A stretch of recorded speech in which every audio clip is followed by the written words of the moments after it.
நான் ஷாக் ஆயிட்டேன் மேடம். ஏய் நடிக்காத. நீ சொல்றதெல்லாம் நான் நம்பணுமா? நல்லா பிளான் பண்ணி என் மேல காரை ஏத்தி கொல்ல பாத்திருக்கேன். உங்களை போய் நானா? என்ன மேடம், என்ன போய் இவ்வளவு தப்பா புரிஞ்சு வச்சிருக்கீங்க? ஏய் பா, எனக்கு நிறைய வேலை இருக்கு. Madam madam madam madam madam madam ஒரு 2 நிமிஷம் உங்கள்கிட்ட பேசணும் மேடம், ப்ளீஸ். ஒரு 2 நிமிஷம்.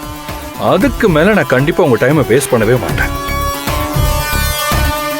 முதல்ல உங்களுக்கு மனமார்ந்த வாழ்த்துக்கள்.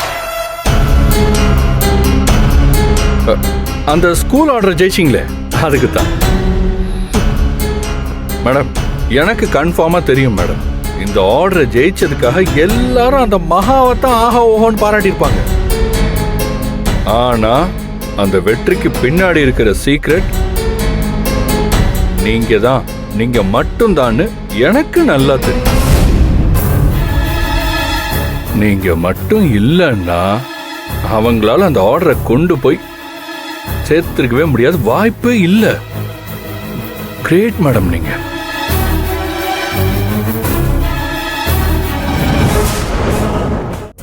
சரி, அதுக்கு இப்ப என்ன?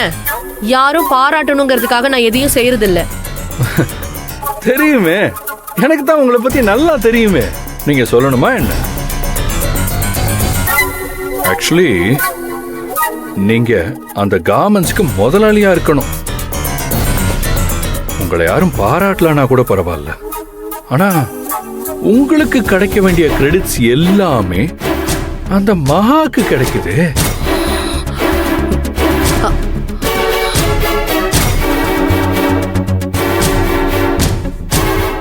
சரி, அது அப்படியே இருந்தாலும் எனக்கும் மகாக்கும் இருக்கிற பிரச்சனை அது. நீ எல்லாம் அதை பத்தி கவலைப்பட வேண்டிய அவசியம் இல்ல. எப்படி மேடம் கவலைப்படாம இருக்க முடியும்? கொஞ்ச நாள் நம்ம நல்ல ஃப்ரெண்ட்ஸா இருந்திருக்கோம். உங்க திறமைக்கு கிடைக்க வேண்டிய அங்கீகாரம் கிடைக்கலையேன்னு எனக்கு வருத்தமா தான் இருக்கு.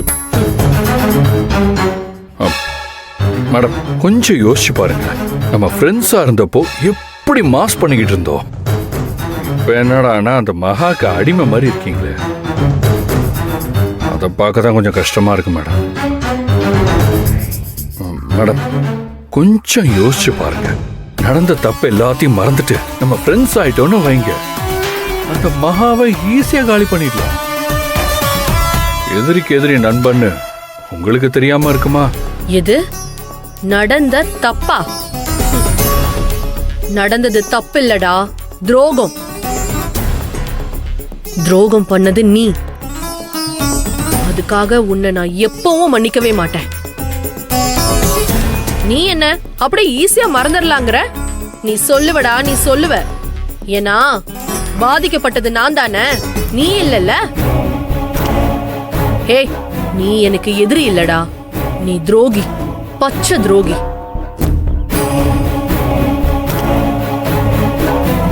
குடிச்சாலும் குடிக்கலனாலும் மகா ஏன் குடும்பத்துல ஒருத்தி. அவளை நீ பழி வாங்குறதுக்கு நான் உதவி செஞ்சா நீ ஏன் புள்ளைய கடத்துவியாடா? சரி, அதை விடு. மகாவாச்சு வெளியில இருந்து வந்தவ. செல்வம் என் கூட பிறந்த தம்பி. அவனை ஜெயிலுக்கு அனுப்புறதுக்கு நீ என்னையே யூஸ் பண்ணல.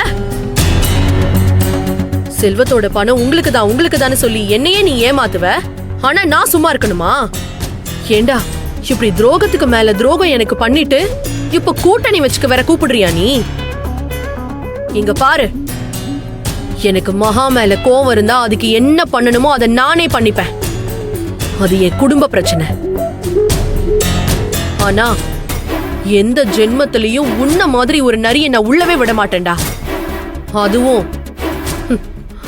இந்த வெண்ணிலா உன் பக்கம் வருவா, உனக்கு சப்போர்ட் பண்ணுவான்னு அப்படியே பகல் கனவு கண்டுகிட்டு இருக்காத. ஏற்கனவே எங்க அப்பாவை நீ வழி மறைச்சதுக்குதான் அவரு உன்னை செருப்பாலேயே சிறப்பா கவனிச்சு அனுப்புனாரு. அத மறந்துட்டு இப்ப என்ன வழி மறைச்சிருக்க. இன்னொரு தடவை இந்த மாதிரி குறுக்க வந்த அவ்வளோதான்.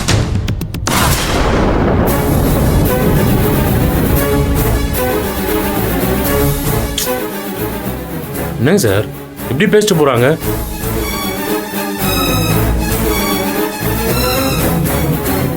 இவங்க நம்ம பக்கம் வருவாங்களா?